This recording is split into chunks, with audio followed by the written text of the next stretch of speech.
Hey everyone, Swampfox here. We made it to the kingdom of the Firstlings and got to meet our first female dwarves. Well, I wouldn't say got to meet them, but I got to see female fluff on the dwarves. Anyway, let's go around and explore. I think Tungdil here's got the hots for this lady. Belindis. Hello. What is it, Tundo? It would seem that a lot of important positions are occupied by female dwarves in the Firstling Kingdom. Is it not common where you come from that men and women share the duties? Of course. Among the humans and the secondlings, the women help out in the house so that the men have time for their duties. That's how it is written in the books, too. Here, posts are assigned according to the skills of the applicant, not gender. It's only natural that the most important posts are occupied by women. She winks at you and gives you a knowing glance, although the whole thing still befuddles you. Dwarves. They're equalists at heart. What is it like living with the Firstlings? I haven't seen much yet, but many things seem to be different to life with the secondlings in Ogre's Death. I can't make any real comparisons either. I grew up here and have never left our kingdom. I can hardly wait to see the halls of the Fiftlings. They were the best smiths before we took on the mantle. Don't expect too much. Their halls have been in the hands of the enemy for over 1,000 cycles. I read that the orcs avoid the Stronghold, as if there were a curse on it. Even reading doesn't seem to be frowned upon among the Firstlings. You feel at home here. But that isn't only down to the books. Tungdil wants to hit that. What's this? Mushrooms. Look at Abyss. The second dwarf stronghold you have ever seen also impresses you greatly. The Firstling stronghold is very different to Ogre's Death, but you'd rather not say which you prefer.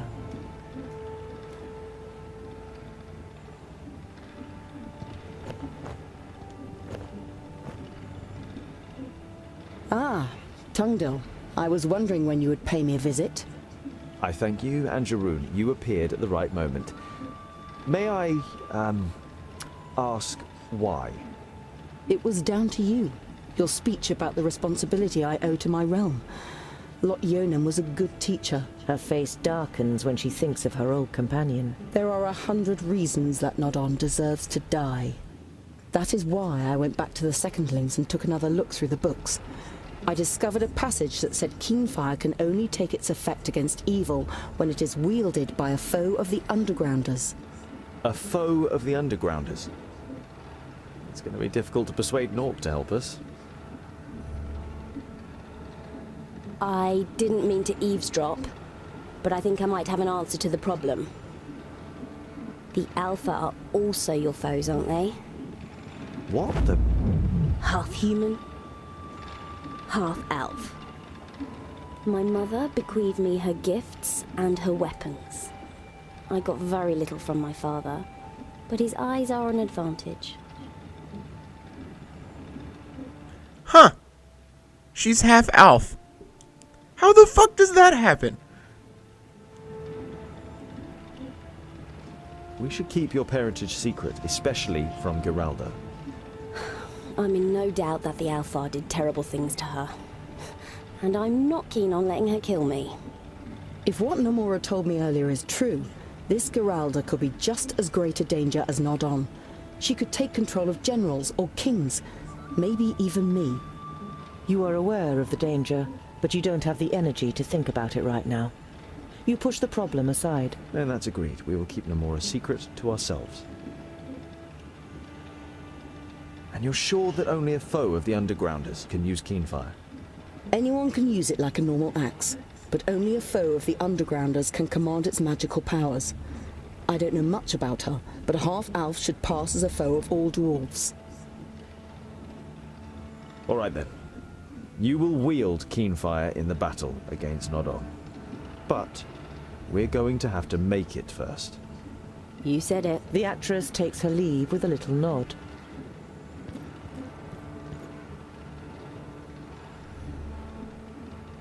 How are things with Jarun? Could you help him? He's doing well. He should be back to full strength after some rest. You still don't know what kind of being is hidden under the armor, but the Mage's powers seem to have done a good job.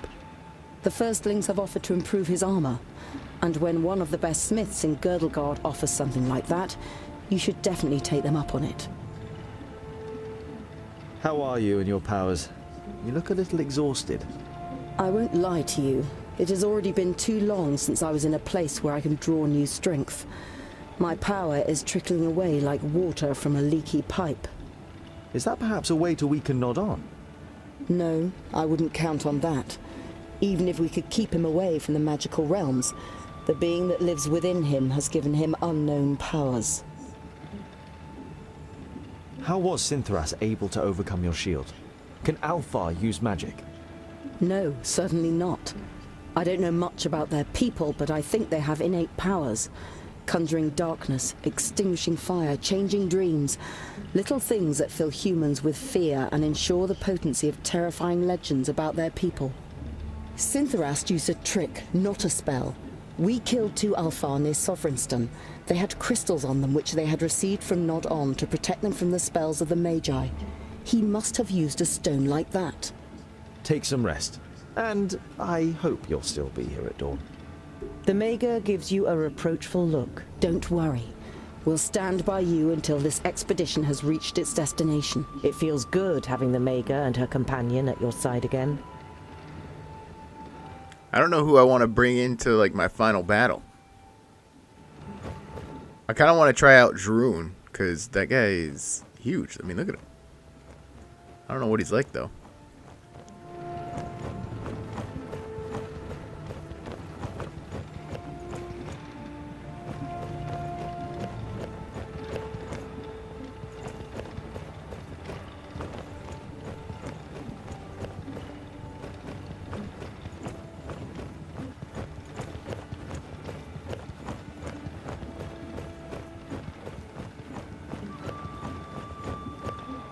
Geralda looks depressed. I feel bad for her. You look like something's bothering you. It's just... they avoid me. You're the only one who talks to me. Yeah, well, you did try to kill us when we first met you. Geralda gives a wry smile. Not exactly the best of first impressions, right? You're not a bad person, Geralda. Just give them some time. You said you wanted to join the Free Folk. What do you know about them? To be honest, I don't know very much at all. It is said they are like a kingdom, just without a kingdom. No clans, no obligations and traditions, no repressive expectations. Just dwarves living together. And where do I find them? Everywhere. And nowhere. They hide. I think I almost found one of their cities. I don't know anymore. See you later. Poor thing. I know she's got to be like a resurrected dwarf or something.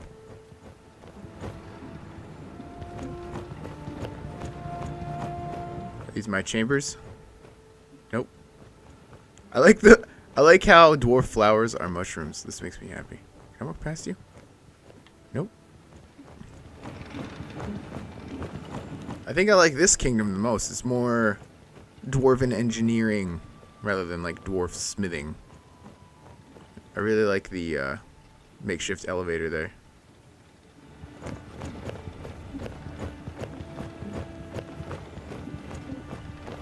Rodario, my brother! Enter the sick room. Oh, for Boindel, or Boindel.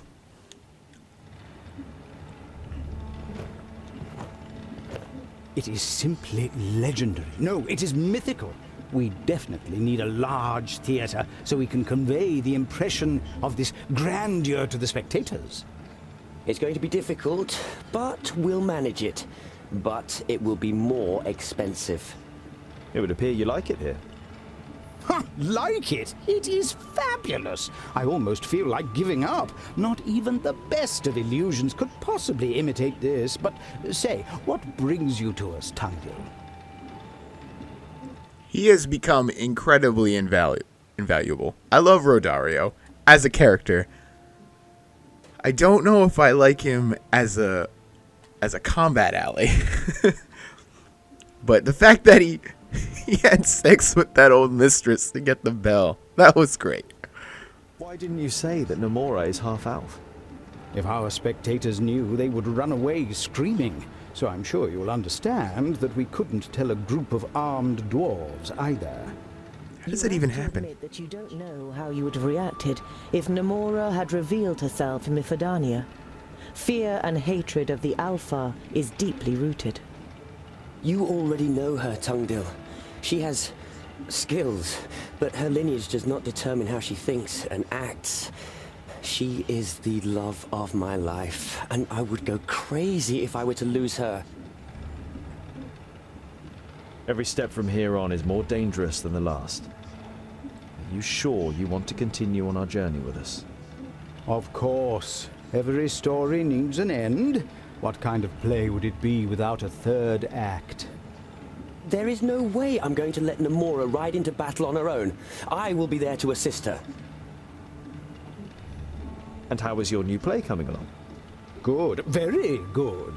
The band of adventurers who set off to defeat Nodon, aided by the Queen of the Dwarves from the kingdom of the Firstlings. It's going to be a real challenge to present this story in all its greatness. Do you already have a title?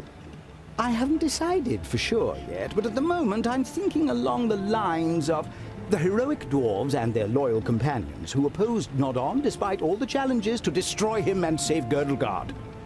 I must go. Rest now. Rest? Haven't you seen? There are machines that keep the whole city alive. I must take a look.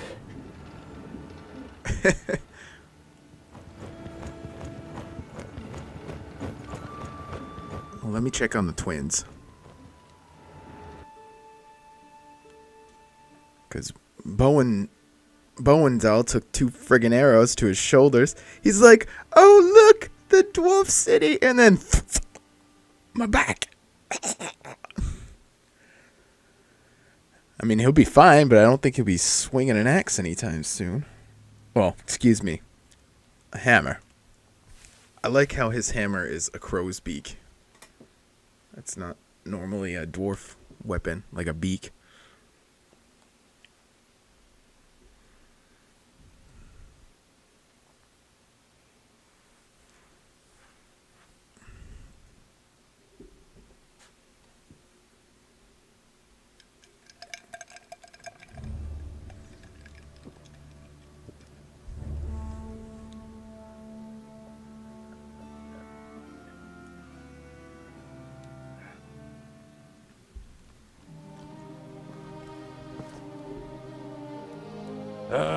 Tungdil. How is he? He's lost a hell of a lot of blood. The crazy glint in Boindale's eyes has given way to serious concern. I'm doing fine. You must rest, brother. Stay on your back so the wounds can heal. Fortunately, he hasn't lost his pig-headedness. As long as he has that, he'll come through. Boindale forces a grin, but you can imagine what he's really thinking and feeling. I thought Antikai was going to look after him. Didn't her magic help? We don't want her help. Magic is no use. And we certainly don't want anything to do with Samerson. You know there is no point arguing with the twins about magic.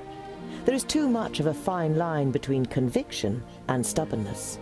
Bowendahl would rather die than be healed by the Maga. We'll have to go on without him. He won't manage more than 100 paces without dropping down dead the state he's in. No! I'll manage, Scholar. Just give me 2 orbits, then I'll be fine. It's just a scratch. Bowendahl tries to stand up, but he doesn't have the strength. You shake your head. Stay here and recover, Bowendahl.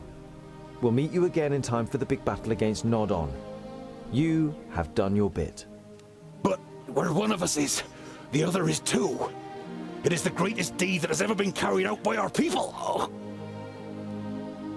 It would seem you are right, scholar.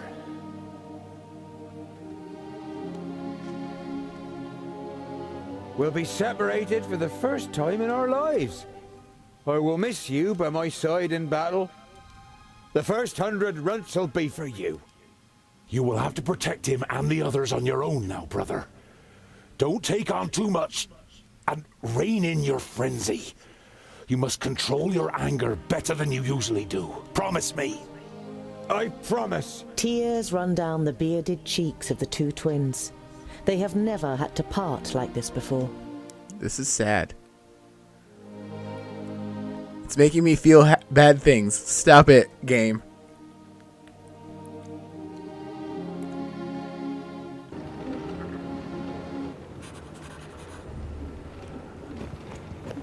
So, okay, well, if I ran into... No, I don't want to enter the sick room. Where is Beauregard and Goimgar? Yes. I hate that guy.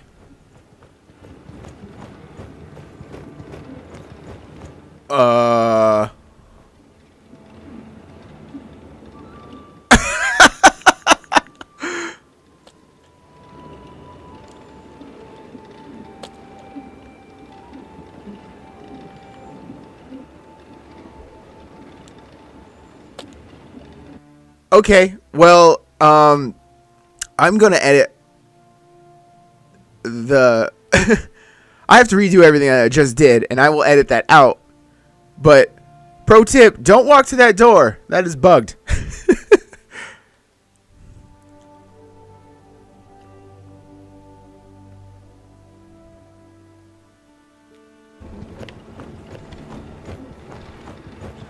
Okay, now that we figured out that going to that door causes instant death, we're not going to do that anymore.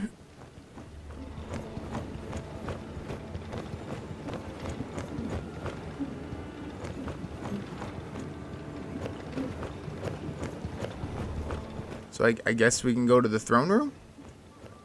I don't really have quarters or anything.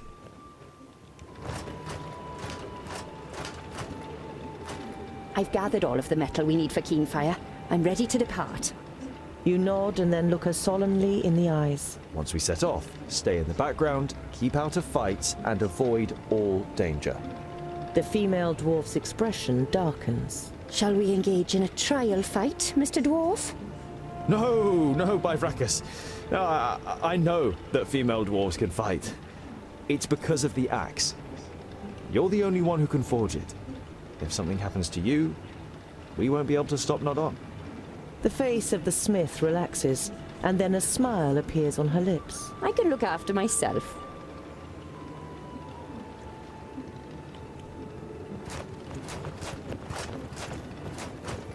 It's a big-ass axe. She's like a crusader in Diablo. She's wielding a two-hander and an axe. Because dwarves. The queen bows her head slightly, prompting you to speak.